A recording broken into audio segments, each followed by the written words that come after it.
أعوذ بالله من الشيطان الرجيم بسم الله الرحمن الرحيم والصلاة والسلام على خير البرية سيد المرسلين وعلى آله وأصحابه أجمعين.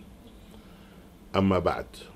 Le sujet de notre intervention ce soir, c'est introduction au soufisme. C'est un sujet difficile en réalité. C'est pourquoi nous allons essayer de simplifier et de parler un langage simple et courant, compréhensible par tout le monde.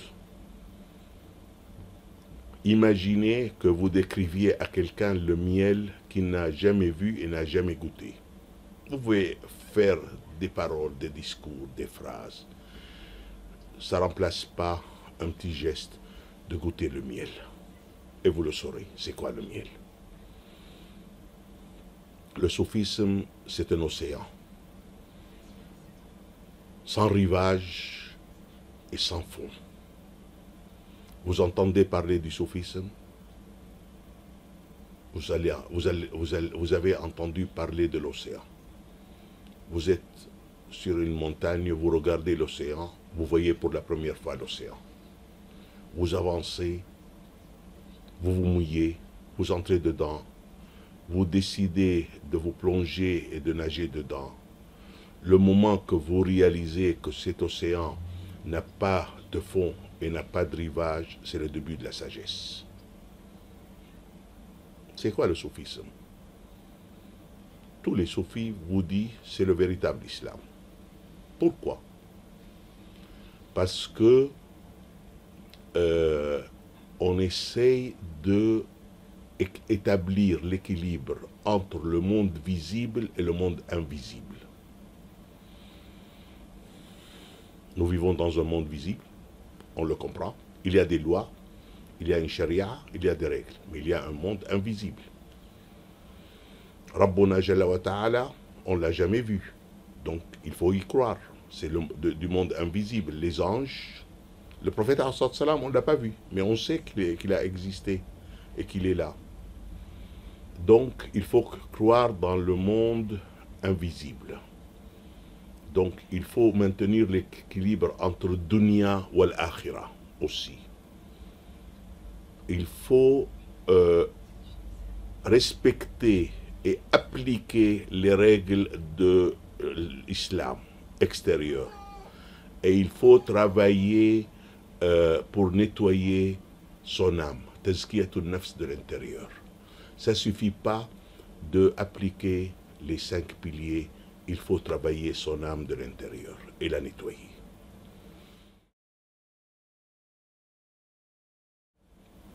Revenons un petit peu à la religion.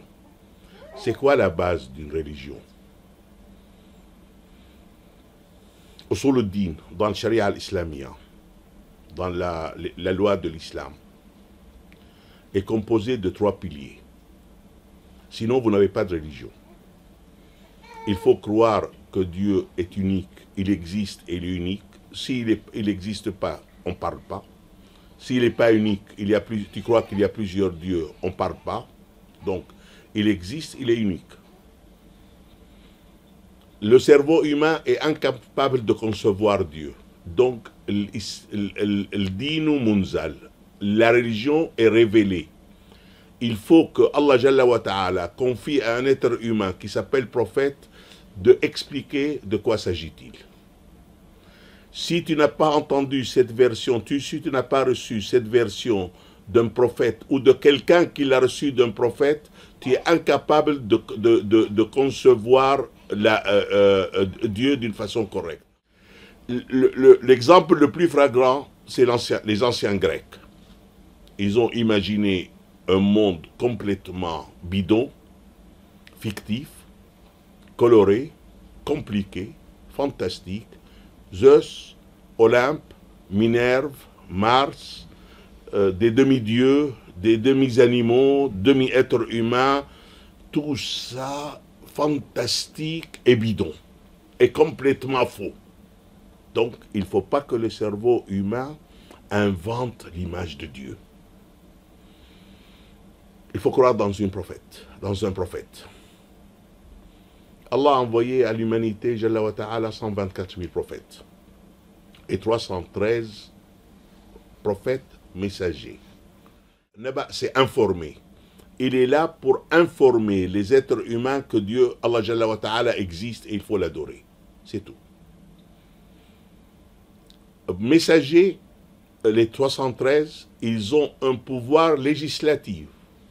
C'est-à-dire, ils ont un pouvoir d'organiser la vie des êtres humains sur terre, de donner des ordres et d'être obéis. C'est pourquoi quand on dit shahada, on dit ashhadu an la ilaha illallah wa ashhadu anna muhammadan nabiyullah, on dit rasulullah. Ça implique l'obéissance et l'acceptation des lois. Si c'était Nabiullah, la moitié de l'humanité aujourd'hui est musulmane. Parce que si on a fait des sondages ici en France, ils ont demandé au peuple français, est-ce que Mohammed est un Nabi? 44% de la population a dit oui. Donc la majorité reconnaissent, pas la majorité, la moitié presque, reconnaissent que Mohammed est un Nabi. Mais ça ne les rend pas musulmans, parce qu'il faut accepter l'obéissance et l'application de la loi et le suivre. Donc, on a accepté Ar-Risala, Rasulullah. Muhammadun, ashhadu anna Muhammadan Rasulullah, pas Nabiyullah. Troisième point essentiel, le point du retour.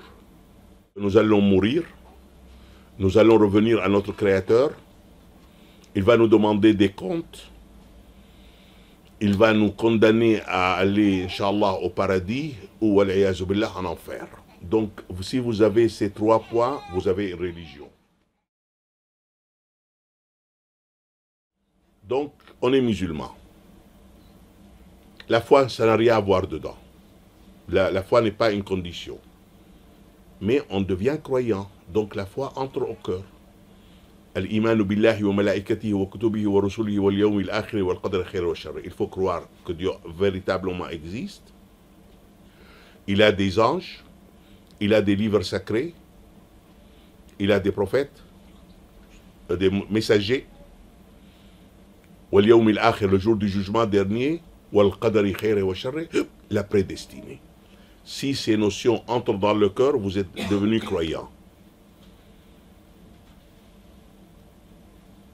Ici, il y a une seule chose à ne pas faire, pour ne pas perdre la qualité croyant.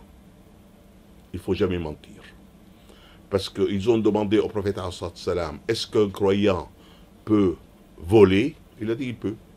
Ce n'est pas une incitation, évidemment. Il dit est-ce qu'il peut forniquer? Il a dit il peut. Ils ont dit est-ce qu'il peut tuer notre musulman? Il a dit il peut. Ils ont dit est-ce qu'il peut mentir? Il a dit non, il ne peut pas mentir. Tu perds la qualité croyance si tu es menteur. Un trou va s'ouvrir tout sous tes pieds dans l'étage croyance, foi, et tu descends à l'étage islam. Dans l'étage islam, tu peux mentir, tu ne sors pas de l'islam. Donc, on est croyant et on a arrêté de mentir. Tu montes encore un étage, si tu veux. Al-Ihsan. Al-Ihsan est un mot magnifique en arabe qui a, à mon avis, deux sens. Ahsan al-amal wa ahsana ila akhi. Se perfectionner et être charitable. Le jour où tu décides, je suis musulman, croyant, je vais apprendre comment faire les choses, je vais bien appliquer, je vais bien comprendre, je vais mémoriser, je vais tout savoir, je vais bien appliquer, tu es devenu dans l'ihsan de perfectionnement. Tu as trouvé ta vocation survie, tu as commencé à être productif, tu gagnes ta vie, tu fais du bien aux autres, tu es charitable, tu es entré dans l'ihsan de la charité. À partir de là, les choses deviennent intéressantes, le tasawwuf commence. Quel est le fondement légal, religieux?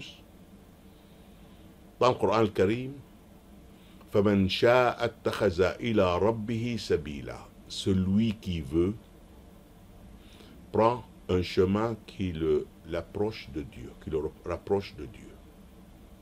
Ce n'est pas une obligation, ce n'est pas pour tous les musulmans. C'est une décision volontaire, personnelle, de vouloir se soulever, se perfectionner, progresser être plus proche de Dieu, s'auto-nettoyer de l'intérieur, être nettoyé de l'intérieur et être meilleur. Donc, il y a un chemin qui vous rend proche de Dieu. Allah Jalla Ta'ala dit dans le Coran, il y a une sabil, il y a un chemin. Ça, tu peux le suivre tout seul. Ça s'appelle en islam al-irfan, la gnose, la connaissance. Vous le faites à titre personnel, individuel, al-irfan. Ou vous dites, je préfère avoir un professeur, donc on prend un cheikh. Je préfère avoir une méthodologie, donc on adhère dans une tariqa. Je voudrais être dans une école, donc on est dans une zawiya. Je ne veux pas le faire tout seul, donc je le fais avec les frères et sœurs. Donc je suis dans une confrérie.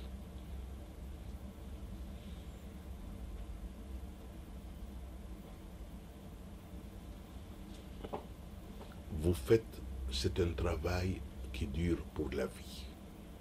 Vous êtes censé de progresser, de vous soulever, d'être plus proche de Allah pour toute ta vie. Si tu as un professeur, la vie ce sera plus agréable et plus facile. Si tu as une méthodologie, c'est encore plus facile. Moi, je voudrais apprendre l'anglais. Je peux apprendre l'anglais sans méthodologie.